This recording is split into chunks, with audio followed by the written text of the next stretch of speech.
Welcome to episode 42 of The Cover 2, presented by TigerVision. I'm with Grayson Mann. I'm Patrick Neal. As always, we are always here.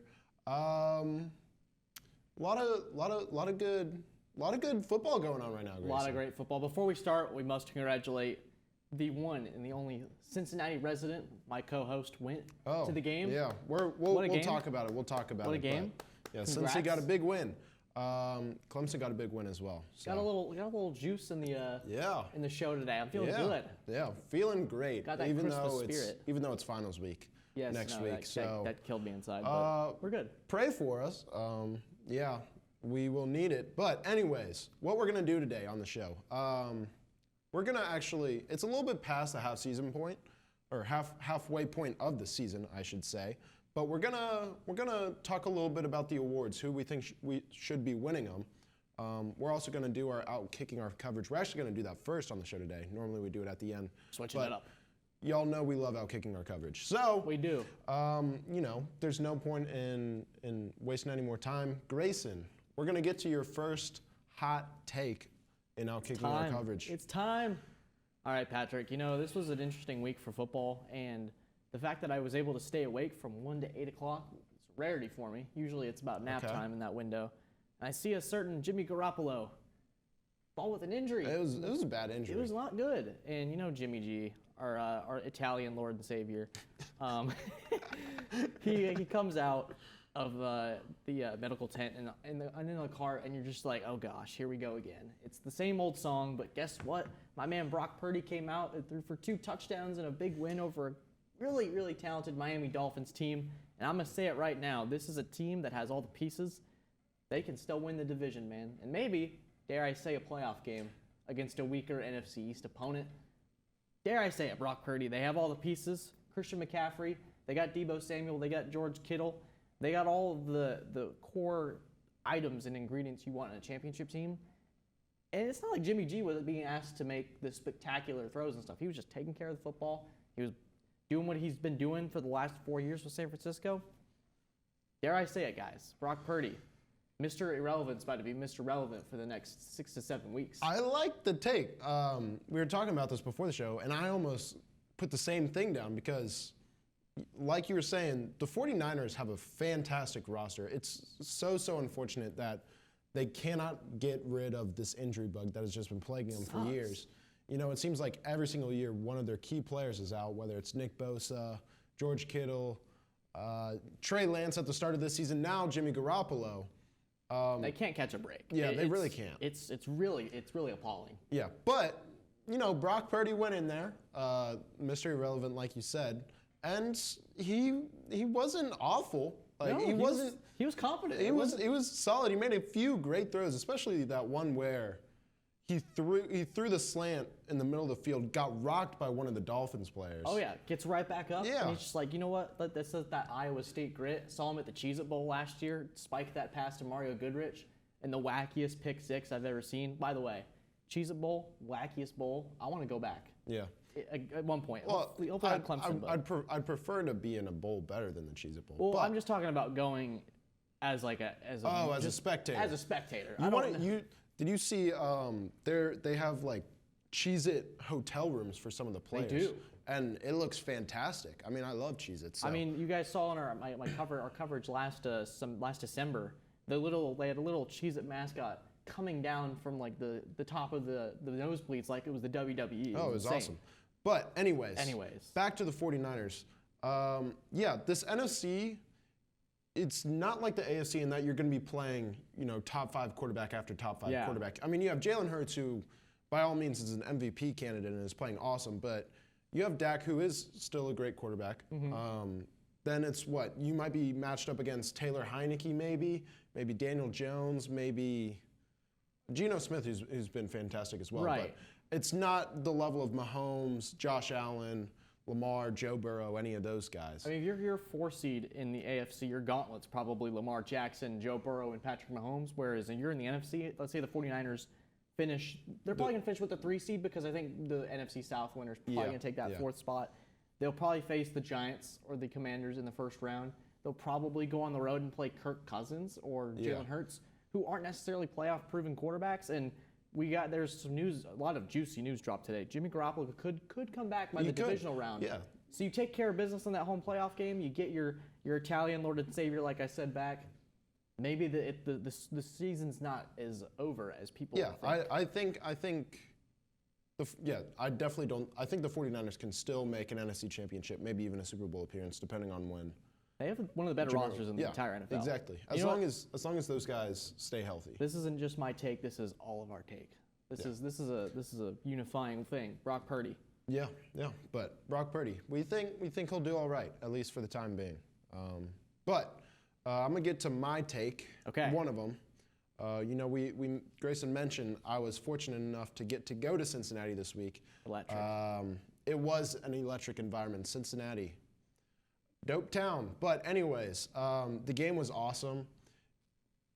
Chiefs can't hang with the Bengals, I guess. Does Mahomes have a Joe Burrow issue? He might. Look, in the last calendar year, in 2022, the Chiefs have more losses to the Bengals than any other team combined. They are 0-3 against the Bengals.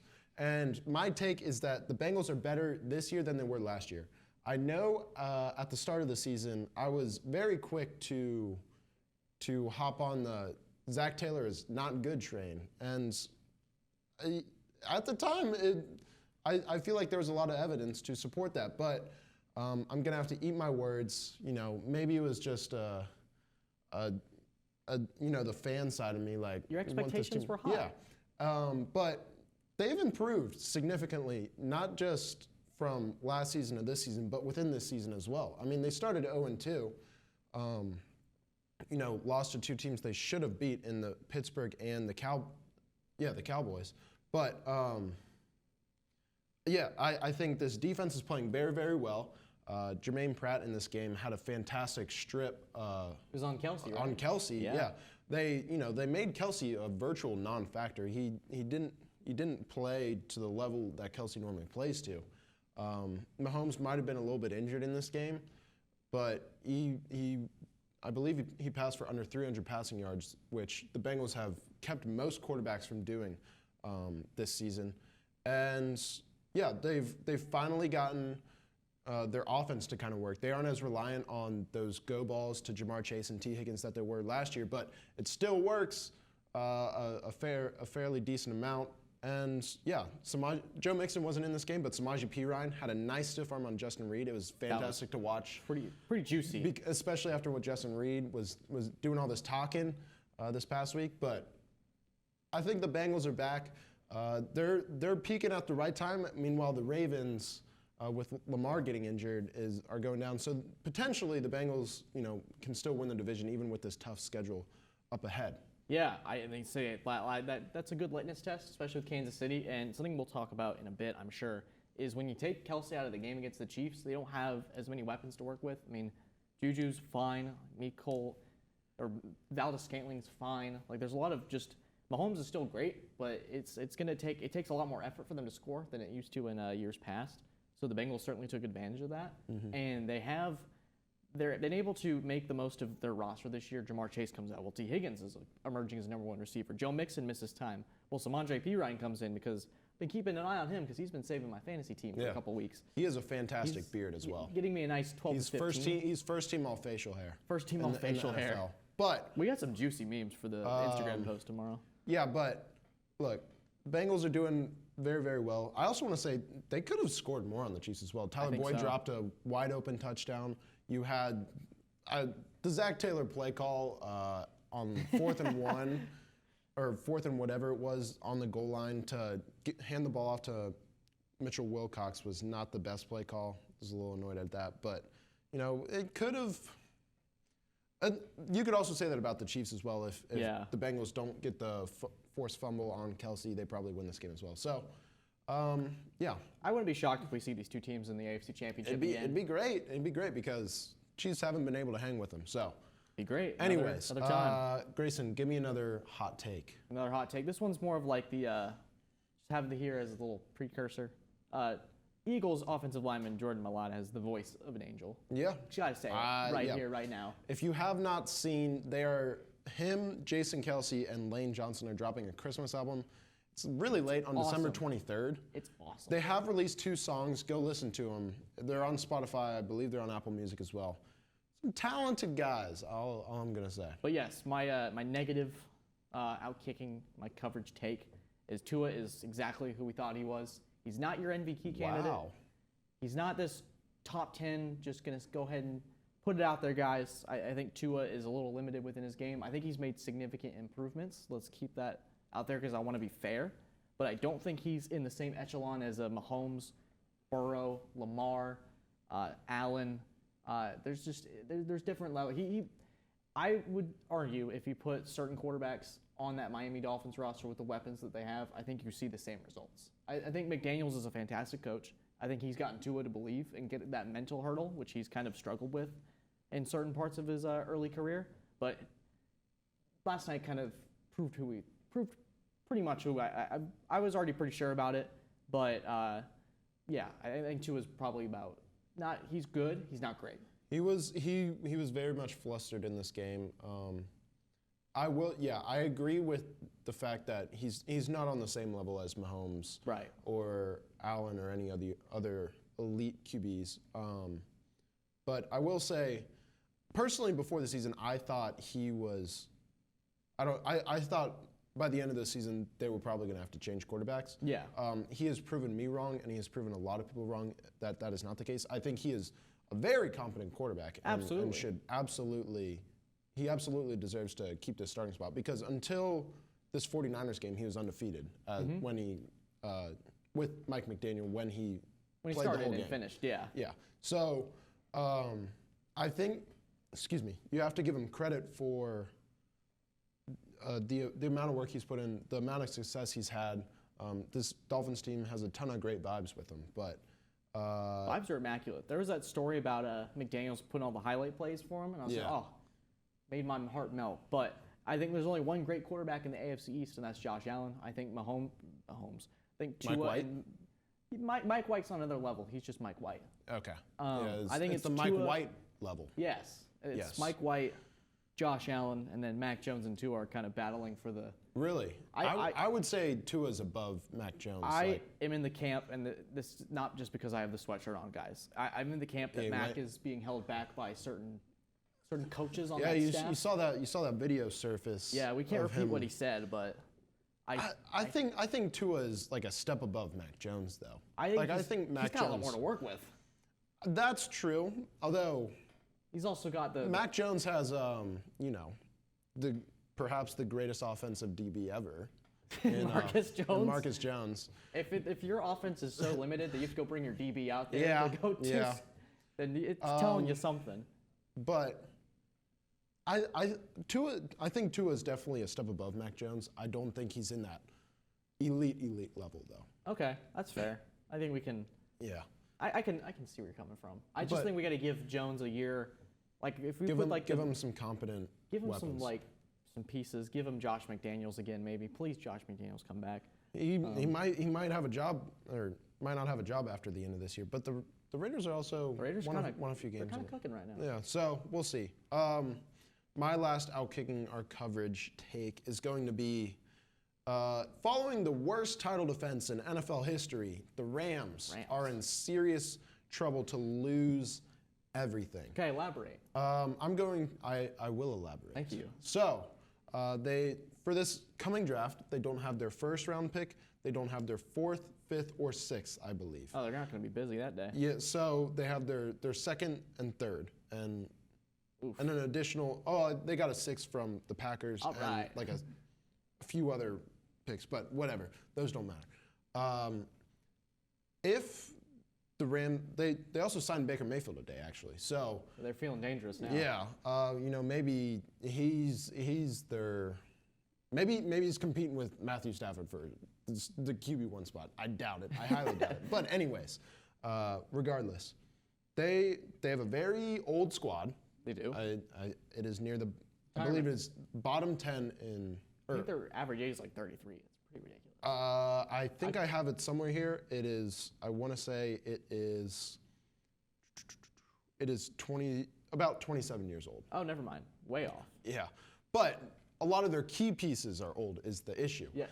And you've seen, Aaron Donald kind of flirt with the thoughts of retirement. Flirting heavy. Matthew Stafford, he was kind of injured going into the season. He's definitely getting older. Sean McVay has flirted with the thoughts of going into media potentially. I know he had some podcast or something. He's got a deal on the table with Fox. Yeah, so I think if this season, continues to go badly and this offseason is just not what McVay wants, I think he could potentially leave. And if McVay leaves, I think Donald is out the door. I think Matthew Stafford could potentially just be like, okay, I got my ring. I got what I came to LA for. I'm all good. I'm going to retire. Then you're left with, you have Cooper Kupp, but you have Baker Mayfield throwing to him. So right. I think this could potentially get pretty bad pretty fast. Kind of like what I talked about with the Saints a few weeks ago. They just have an aging squad. They don't have a lot of draft picks this year. Yeah. The Rams have their draft picks next year, but they also don't have a lot of cap space. So I think it could get very, very bad for the Rams very, very quickly, is what I'm trying to say. It does not look good. That's the definition of they sold their soul for that Super Bowl title. Yeah. And I think if the pieces don't fall into place exactly like you want it, Sean McVay doesn't sound like he got what he wanted. He got his ring. He could take off and go make millions in broadcasting. Aaron Donald, take off. All the core pieces from last year seemingly are gone. Yeah, Sean McVay has talked about how he has that photographic memory, so he could rival Tony Romo in the in the commentating business. But God, that'd be a pair. I just think the Rams are in serious trouble there. Yeah, is what I'm gonna. It stinks because they were a fun team. Yeah, but anyways, enough negatives. We're going to talk about award season. We're going to kind of go through each individual award. We shall present them. We'll talk about who we think should win it, and who will probably win it. MVP. We'll start there. The almighty award. The one that brings no controversy whatsoever, regardless of decision. None.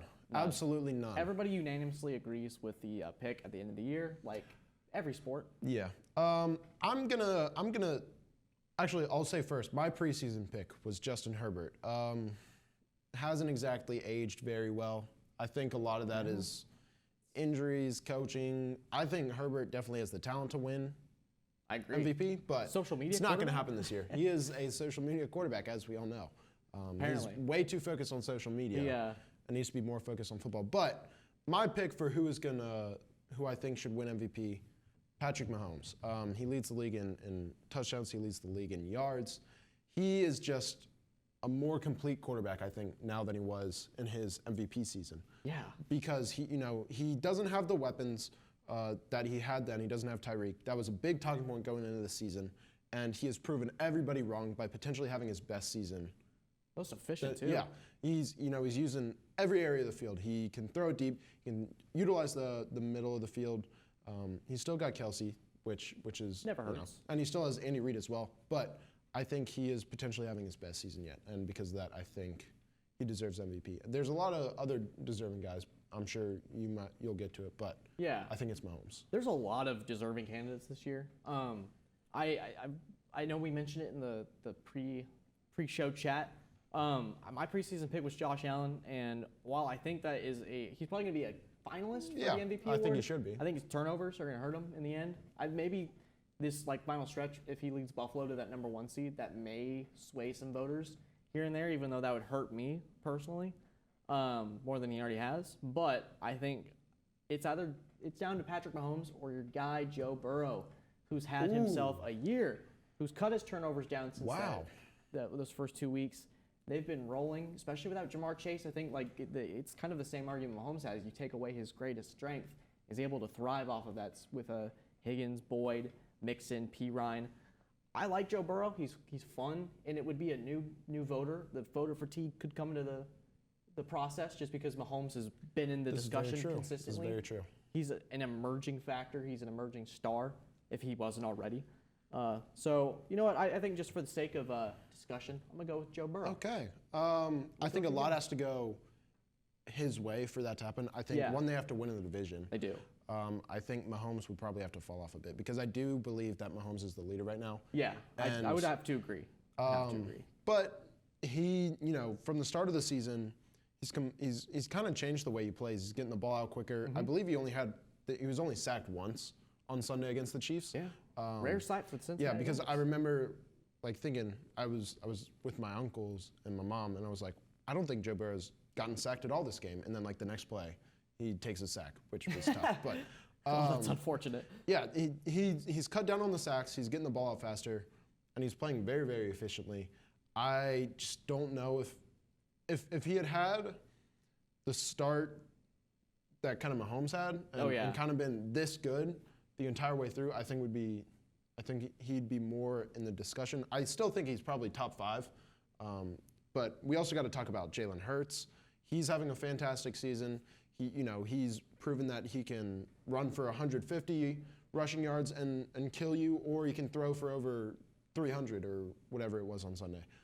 He's been fantastic as well. Jalen has been good. He's been fantastic. You talked about Tua. He'll probably be up there.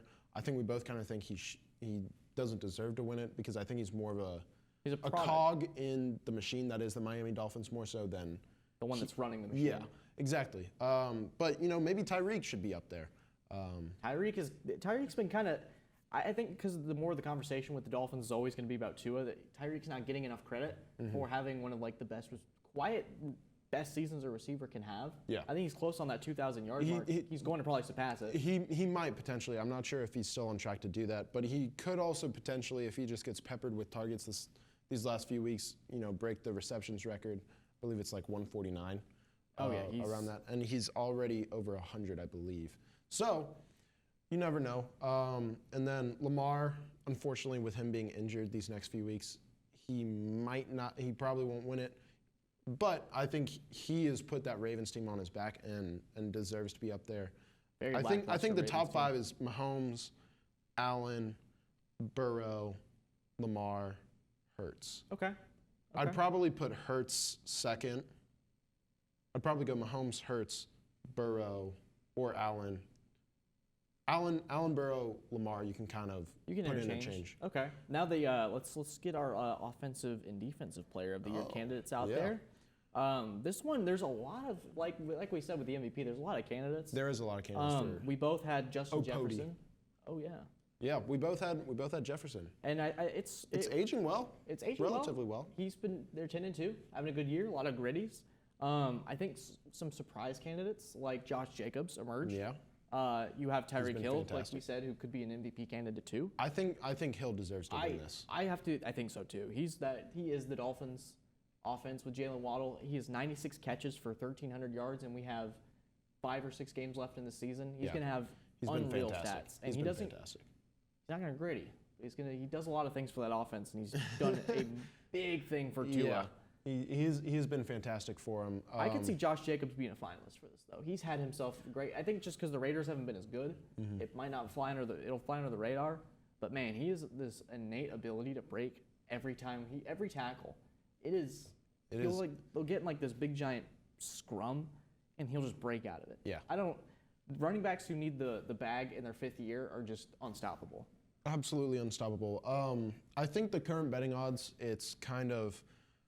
Jefferson, Tyreek, and Jalen Hurts actually is the clear 3, and then it's kind of a drop-off after that. Yeah. You could also, talk about Kelsey, who's having a fantastic career, even at his age. Stephon Diggs, that might be one of the most fair trades ever.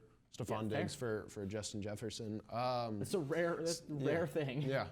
Saquon Barkley as well. He's having a fantastic career. He'll be up there for Comeback Player of the Year, which we'll also talk about in a few minutes. But I think Tyreek should probably win it. Justin Jefferson, although, has also been fantastic. I think that's kind of the top 2 right now. Absolutely. D-boy. For Defensive Player of the Year, my preseason pick, Micah Parsons. Aging very well. That is who I'm going to pick to win this award still. I think he deserves to win it. He's the best defensive player on one of the best defensive teams. You've seen how much of a factor he has been in countless Cowboys games. He's must-see TV too. He is, yeah. He can do so many different things on the field, and you can't cover him. He can play coverage. He can rush the quarterback. He's electric with his speed. He's got a really good sense of when to attack the ball and when to make the tackle, type of thing. So I think Parsons. My preseason pick was T.J. Watt. It felt reasonable, but then he kind of unfortunately got injured. That's not a result of me being an idiot. It's just a result of bad luck. Yeah. But I still think Parsons probably would have won even if T.J.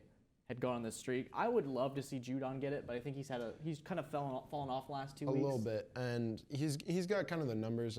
I believe he has more sacks than Parsons. He does. But Parsons is third in sacks and seventh in tackles for loss, so he still has fantastic numbers. Nick Bosa, who is the current leader in sacks, kind of like Micah Parsons, he's been the best. Actually, honestly, there's a lot of candidates on that 49er defense for who is the best defensive player. All of them.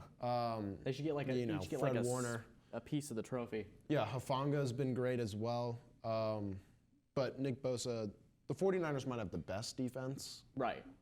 But they might. But it's up there with the Cowboys as well. So, there's a lot of debate there. Chris Jones potentially. Very good. He has been fantastic. So, I think kind of the top two are Parsons and Bosa. Absolutely. But, you can make an argument for like a third and like maybe Judon, but we'll see. Yeah, we will see. But I think Parsons is going to win this one. Rookie of the years.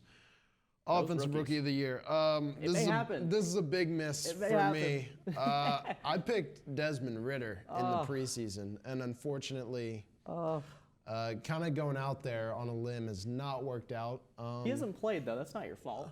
I mean, I kind of picked it thinking that he was going to eventually play, and for whatever reason, despite them losing these last few weeks and kind of throwing this division race away that they were in, he has not played. They've chucked it away. He has not played, and that's really unfortunate because I do think he is talented enough to be a starting quarterback in this league. Desmond Ridder, I think, has the talent. Give my boy a shot. But I think who's going to win it is who you picked in the preseason, Chris Olave. He has been one of the few bright spots on this Saints team. The Saints are a good. If you're watching Red Zone, they'll always cut away to like Andy Dalton throwing up a prayer to Chris Olave at least twice a game. He's had a great season. Definitely a bright spot, especially with Michael Thomas out. Jarvis Landry hasn't really performed up to expectations. They've just been kind of a not very fun team to watch. They haven't been good. Olave's been a bright spot down there in New Orleans. He's been quiet, but I think he'll probably take that one out. Yeah, I think. These ones are a little easier to pick than the other ones. But you could also have Garrett Wilson. One of the running backs, whether it's Kenneth Walker or Damian Pierce, they've been fantastic as well. Yeah, I feel like those are probably the main four. Brock Purdy? Yeah, Brock Purdy potentially. Never know. Not too late. But never too late. Defensive Rookie of the Year. We had the same pick again. What do we think?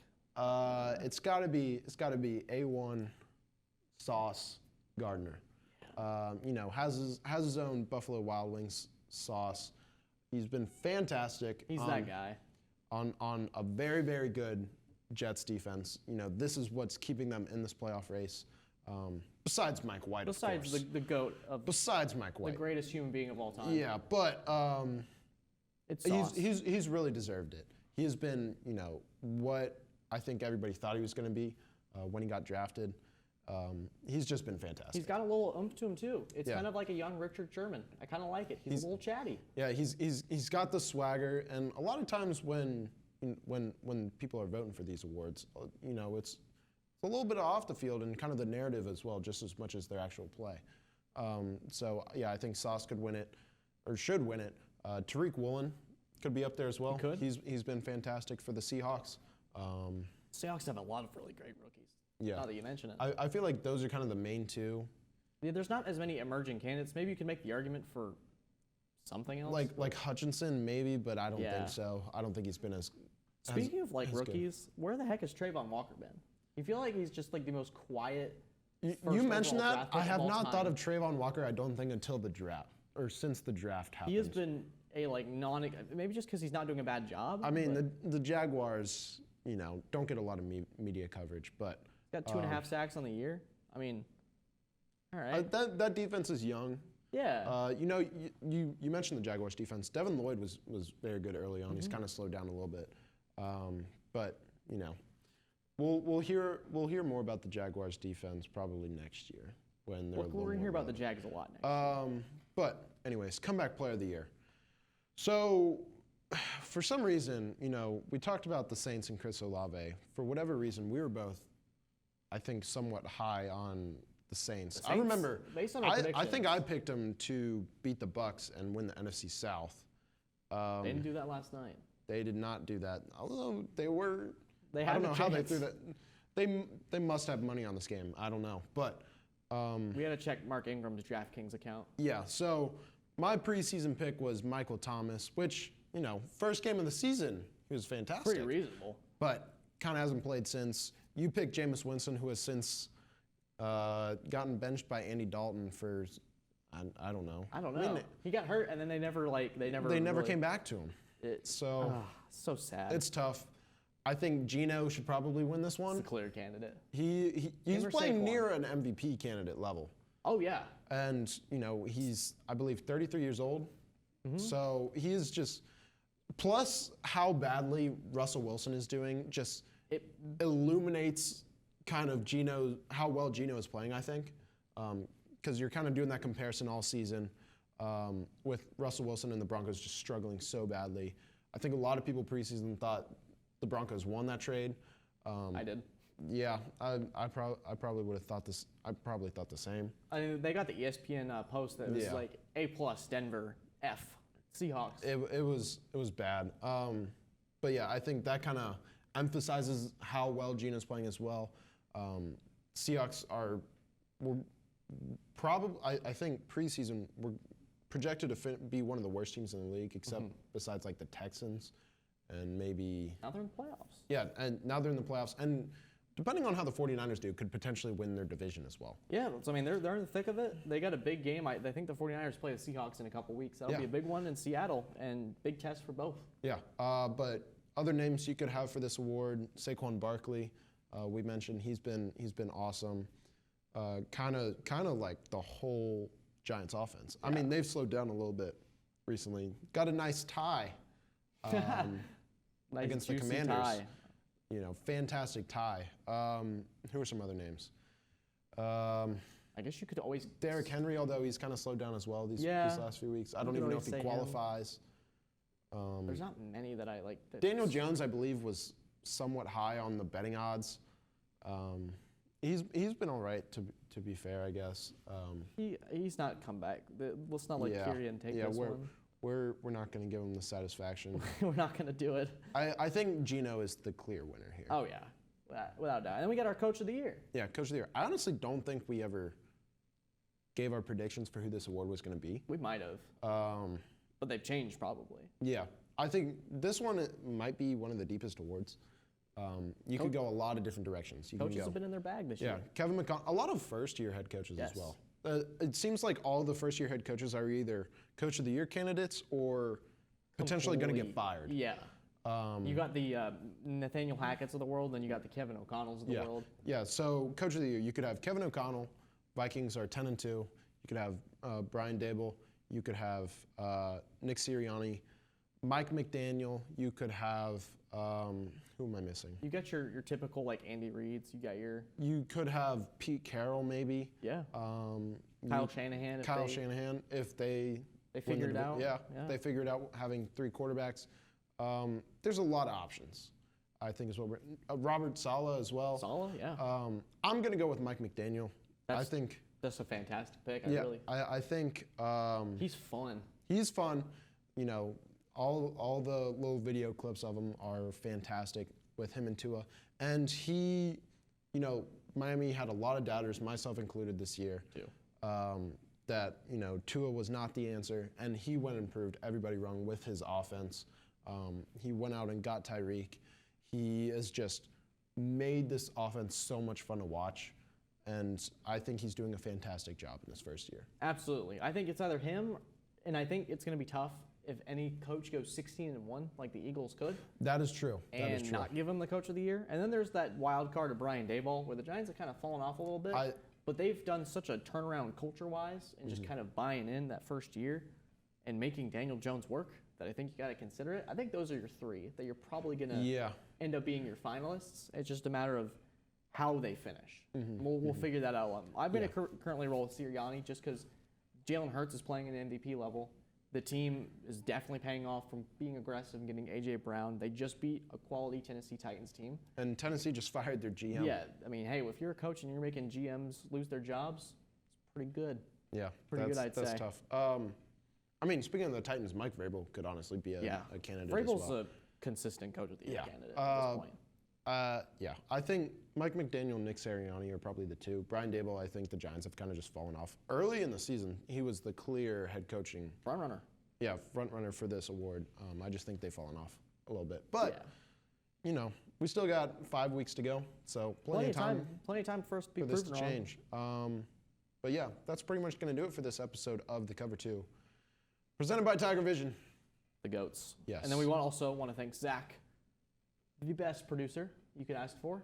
Zach, I usually see your hand at this point, but shout out to you. Yeah, he's probably telling us to wrap it up because I think we're going a little bit over time. But anyways, we want to thank you for tuning in. You know, do all the button clicking, do all the sharing, liking, rating, reviewing. I'm going to get a special meme for tomorrow. Instagram post. Sounds good. I'm excited about it. Oh, yeah. So be prepared for that. Go follow us on the socials. I think we only have Instagram. So go follow us there. But, yeah, we want to thank you all for tuning in. My computer is turning off because we're talking too much. But, yeah, we want to thank you for tuning in. And, yeah, have a good one.